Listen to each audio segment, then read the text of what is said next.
For example, I'll picture myself diving like I'm looking at myself in a third-party sense on the TV screen, and I can see myself in slow motion, walking down the board, getting huge elevation, spinning and twisting with no effort whatsoever, coming through the water with no splash. And you repeat that, and that helps you perform better. At the beginning, it's kind of difficult to do it right. Some people struggle with the visualization, and they can see themselves sort of crashing and wiping out. But with time, you get better at it. You know, like the brain is like, as we all know, it's like a muscle. You need to keep using it and training it to think in a positive fashion. You have just snapped your femur in central Colombia. You're 9 hours on dirt roads. Do you know what I mean? I just thought, this is not happening. I went white.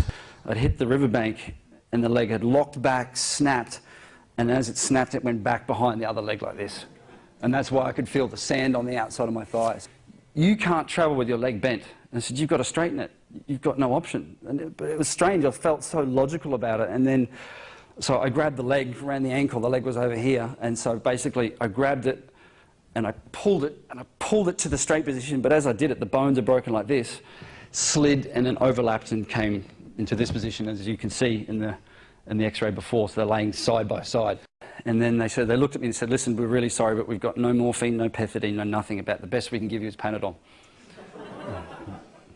Where we are, he said, it's near where the cocaine gorillas are. And he said, no helicopter pilot is going to fly out there because there are cocaine gorillas and they will shoot at the helicopter.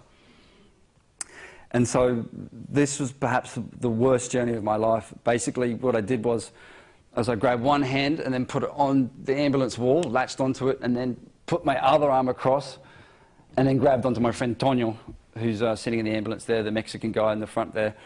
And he held onto my hand for 7 hours on these dirt roads. And I met the surgeon, he looked at the x-rays, and I said, okay, what do we do?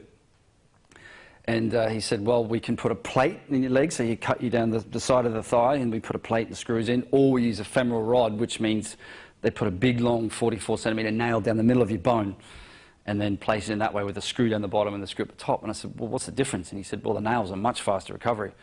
And he said, about 6 months a dive. And I said, I'll have that. He goes, we don't have one. And then I remember saying, stop operating, I'm awake, like manic, totally manic, you know. And then they rolled me over onto my back, and I looked at the surgeons. And the funny thing about, you know, the eyes are the window to the soul. Like, I looked at these surgeons and they looked petrified. What you can also do is start using visualization to help the speed of the healing process. And he said there's statistical research that proves that it helps.